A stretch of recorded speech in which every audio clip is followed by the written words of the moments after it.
السلام علیکم ورحمۃ اللہ وبرکاتہ۔ جتنے بھی حالات ہیں، پریشانی کے ہوں، خوشی کے ہوں یا غمی کے ہوں یا بیماری کے ہوں، یہ سب حالات اللہ کی طرف سے آتے ہیں، اور ان حالات میں اللہ ہی کی طرف رجوع کر کے، اسی سے اپنا تعلق قائم کر کے، اسی سے مدد مانگ کے ان پریشانی سے نجات حاصل کی جا سکتی ہے۔ اور اگر خوشی کا موقع ہے، اور جس کو اللہ نے خوشی کا موقع دیا ہے، وہ چاہتا ہے کہ خوشی کے موقع میں خوشی میں اضافہ ہو، تو وہ بھی اللہ کی طرف رجوع کر کے اللہ ہی کے حکم کے مطابق اگر زندگی گزارے گا، پیارے حبیب صلی اللہ علیہ وسلم کے طریقے کے مطابق زندگی گزارے گا، تو اس کی خوشی اس کے لیے واقعی خوشی ثابت ہوگی، اور اس خوشی میں اس کو فائدہ بھی ہوگا۔ بہرحال خوشی ہو، غمی ہو، ہر حال اللہ کی طرف سے آتا ہے۔ اسی طرح اللہ کی طرف سے ایک امتحان، آزمائش کے طور پر ایک وبا پھیلی ہوئی ہے، جو ظاہر ہے کہ مسلمانوں کے لیے، اہل اسلام کے لیے، جو واقعی مسلمان ہیں اور اپنی زندگی اللہ کے حکم پیارے حبیب صلی اللہ علیہ وسلم کے طریقے کے مطابق گزار رہے ہیں، تو ان کے لیے یہ ایک آزمائش ہی ہے۔ بہرحال اس حال میں دو طرح کی احتیاطی تدابیر اختیار کی جا رہی ہیں۔ ایک تو جو اطباء کی طرف سے، ڈاکٹرز کی طرف سے بتلائی جا رہی ہیں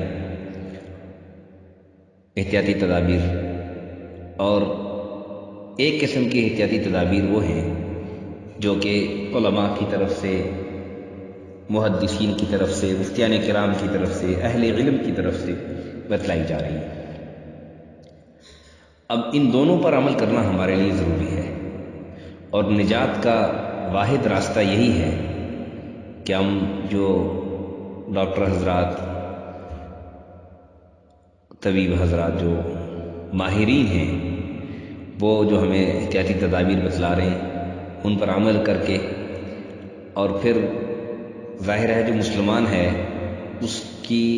جو زندگی کی احتیاطی تدابیر میں سب سے بڑی جو احتیاط وہ یہی ہوتی ہے کہ وہ اللہ کی نافرمانی سے، پیارے حبیب صلی اللہ علیہ وسلم کے طریقے کی خلاف ورزی سے بچے۔ سب سے بڑی احتیاطی تدبیر اس کے لیے یہی ہوتی ہے۔ تو جو ڈاکٹر حضرات بتلا رہے ہیں اس پر بھی عمل کرنا ضروری ہے، جو فقہاء علماء بتلا رہے ہیں ان پر بھی عمل کرنا ضروری ہے، لیکن چونکہ جو غیر مسلم ہیں ان کے لیے تو کوئی مسئلہ نہیں ہے، چونکہ ان کے لیے حلال حرام کا تو کوئی کنسیپٹ نہیں ہے۔ جو مسلمان ہے اس کے لیے حلال حرام کا کنسیپٹ بھی آتا ہے بیچ میں، کہ ظاہر ہے یہ مسلمان ہے، اگر کوئی ڈاکٹر یا کوئی طبیب کوئی احتیاطی تدبیر بتلا رہا ہے تو سب سے پہلے یہ مسلمان ہے،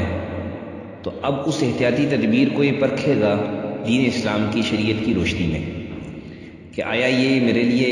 تدبیر اختیار کرنا، یہ کام میرے لیے کرنا، یا یہ چیز استعمال کرنا میرے لیے جائز ہے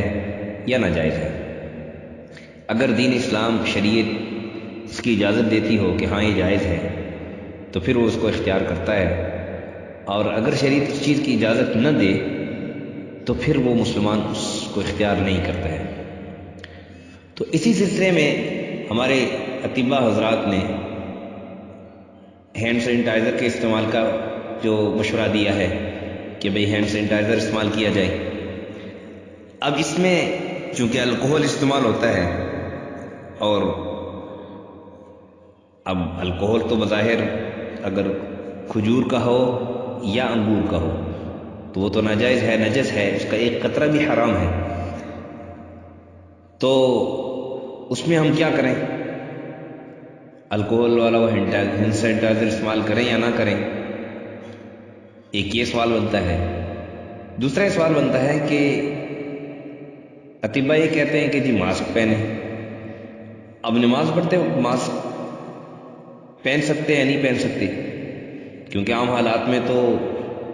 نماز کے دوران منہ ڈھکنا یہ ٹھیک نہیں ہے، اور اسی طرح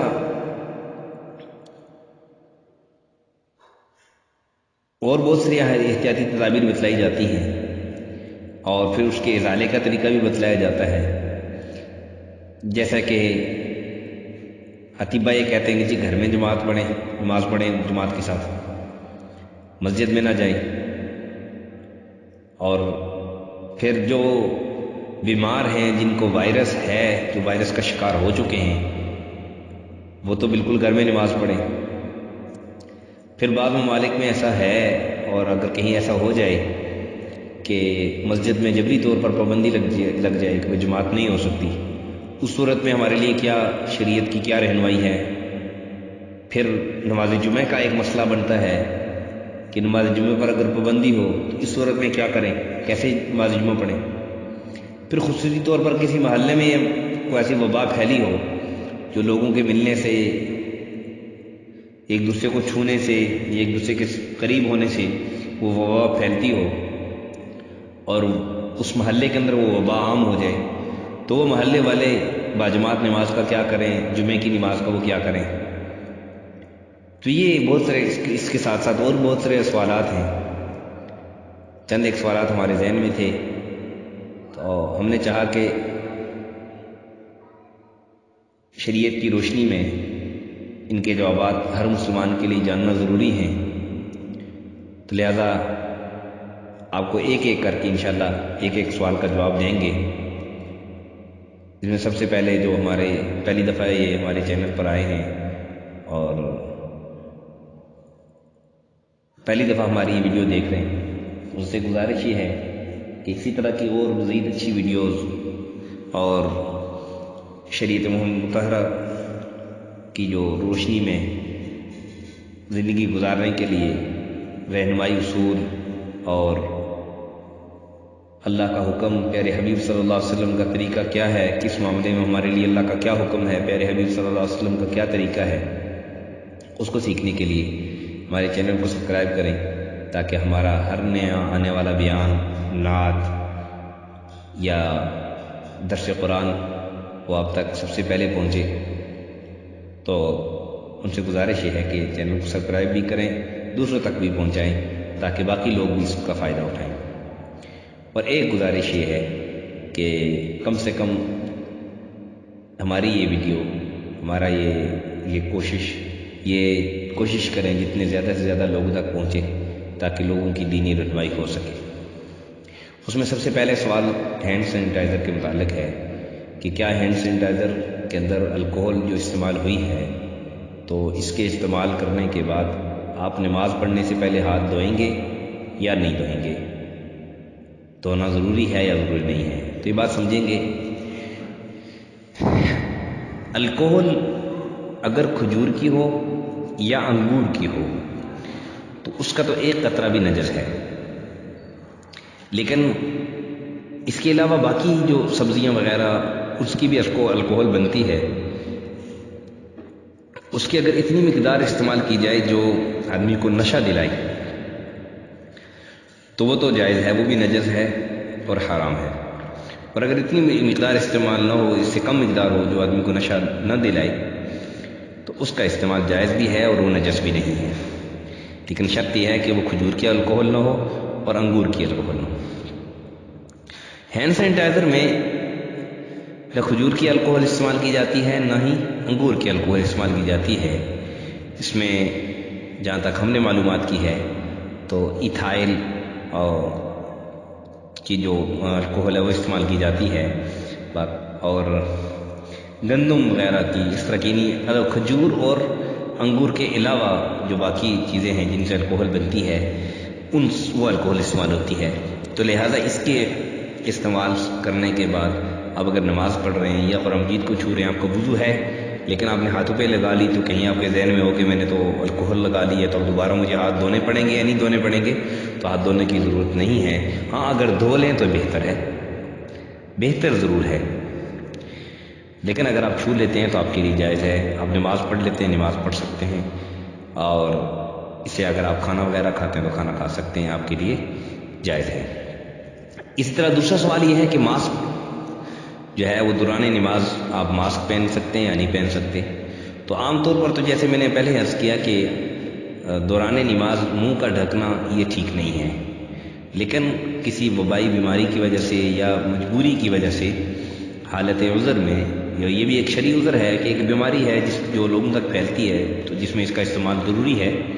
تو اس میں آپ دوران نماز ماسک کا باقاعدہ استعمال کر سکتے ہیں اور کرنا بھی چاہیے، اور اگر کوئی دستانے پہنتا ہے تو وہ بھی پہن سکتا ہے، اس کے اندر کوئی حرج نہیں ہے۔ تیسرا سوال یہ تھا کہ کن کن لوگوں کو باجماعت نماز ترک کرنے کی اجازت ہے؟ کون کون سے لوگ ایسے ہیں جو باجماعت نماز ترک کر سکتے ہیں، ان کو اجازت ہے وہ گھر میں نماز پڑھیں، مسجد میں وہ نہ آئیں؟ تو ان میں وہی لوگ جن کو یہ وائرس لگا ہوا ہے، ایسی وبا ہے، اس بیماری میں مبتلا ہو چکے ہیں جو متعدی ہے، دوسروں کو لگتی ہے، تو ان کو چاہیے کہ وہ گھر ہی میں نماز پڑھیں اور تلاوت ذکر و عبادت بھی گھر ہی میں کریں، مسجد میں تشریف نہ لے جائیں تاکہ باقی لوگوں تک بھی یہ نہ پھیلے۔ ان کو گھر میں پڑھنے کی نماز شرعاً اجازت ہے۔ اور اسی طرح آپ گھر میں نماز جو پڑھ رہے ہیں تو آپ گھر میں باجماعت نماز پڑھیں، گھر میں جماعت ادا کریں۔ تو اب یہ سوال ہے کہ گھر میں جماعت کراتے وقت کیا ترتیب اختیار کی جائے؟ تو گھر میں اگر آپ جماعت کروا رہے ہیں تو اب جو مرد ہے وہ آگے کھڑا ہو، اور اس کے پیچھے جو اگر بالغ مرد کوئی ہے تو وہ کھڑا ہو،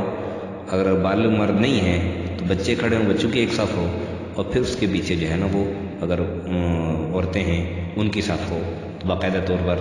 اگر کوئی بالغ مرد پیچھے اقامت کہنے والا نہیں ہے تو آپ خود ہی اقامت کہہ کے آپ جماعت کروا سکتے ہیں گھر میں، اور آپ کو انشاءاللہ باجماعت نماز کا ثواب بھی ملے گا۔ اور اگر بچے بھی نہیں ہیں تو ایک محرم آپ کی عورت ہے، اہلیہ آپ کی یا کوئی بھی ہے، تو آپ کے پیچھے وہ کھڑی ہو اور آپ جماعت کروا سکتے ہیں، اس کی اجازت ہے۔ اسی طرح اگلا سوال یہ ہے کہ اگر کہیں جبری طور پر مساجد میں جماعت کی پابندی ہو تو پھر کیا کریں؟ تو جبری طور پر اگر مساجد میں نماز کی پابندی ہو تو پھر گھر میں جیسے میں نے عرض کیا کہ باجماعت نماز ادا کریں۔ پھر اگلا سوال ہے نماز جمعہ پر پابندی ہو تو پھر کیا کریں؟ اگر نماز جمعہ پر پابندی ہو تو اس صورت میں اگر تو کوئی ایسی جگہ ہے جہاں پر یعنی شرعاً جمعے کی اجازت ہے، پہلے جمعہ ہوتا تھا لیکن اب پابندی لگ گئی ہے، تو وہ لوگ تو اگر ان کو جگہ ملتی ہے تو 3 لوگ بھی اگر اکٹھے ہو جاتے ہیں تو وہ جمعے کی نماز پڑھ سکتے ہیں، ایک آدمی کھڑا ہو کے خطبہ پڑھے اور 2 رکعت نماز پڑھا لے۔ اور اگر ایسا کوئی نہ ہو جس کو خطبہ نہ آتا ہو اور پڑھانے والا نہ ہو تو پھر ظہر کی نماز پڑھ لیں، اوپن بظہر ظہر کی نماز پڑھ سکتے ہیں۔ اب آخری سوال یہ ہے کہ جس محلے میں وبا پھیل جائے تو وہاں پر کیا نماز ادا کریں؟ تو جس محلے میں وبا پھیل گئی، اب جو ہے نا وہاں کے ہر ایک مرد جو آدمی میں شبہ ہو سکتا ہے کہ اس میں یہ وبا ہو سکتی ہے، تو اس صورت میں وہ یہ کرے کہ چند ایک آدمی جو ہے نا مسجد جائیں، جا کے اذان کہیں، اقامت کے ساتھ 2 آدمی چند آدمی نماز پڑھیں، اور باقی آدمی جو ہے نا اپنے گھر میں نماز پڑھیں تاکہ مزید پھیلنے سے جو ہے نا وہ حفاظت ہو سکے، مزید یہ نہ پھیل سکے۔ تو یہ چند ضروری سوالات تھے جس کا جواب عرض کرنا میں ضروری سمجھتا تھا۔ اس کے علاوہ بھی اس کے متعلق آپ کے ذہن میں اگر کوئی سوال ہو اور سوال کرنا چاہیں تو آپ کمنٹ سیکشن میں سوال کر سکتے ہیں، انشاءاللہ آپ کو بھرپور اس کا جواب دیا جائے گا۔ اللہ جل شانہ سے دعا ہے کہ اللہ تعالی ہماری اس آفت سے ہماری حفاظت فرمائے، اور اللہ تعالی ہمیں استقامت نصیب فرمائے دین اسلام پر، اور ہم سب کی مدد و نصرت فرمائے، اور ساری امت مسلمہ کو دنیا اور آخرت کی کامیابی نصیب فرمائے۔ وآخر دعوانا ان الحمد للہ رب العالمین۔ السلام علیکم ورحمۃ اللہ وبرکاتہ۔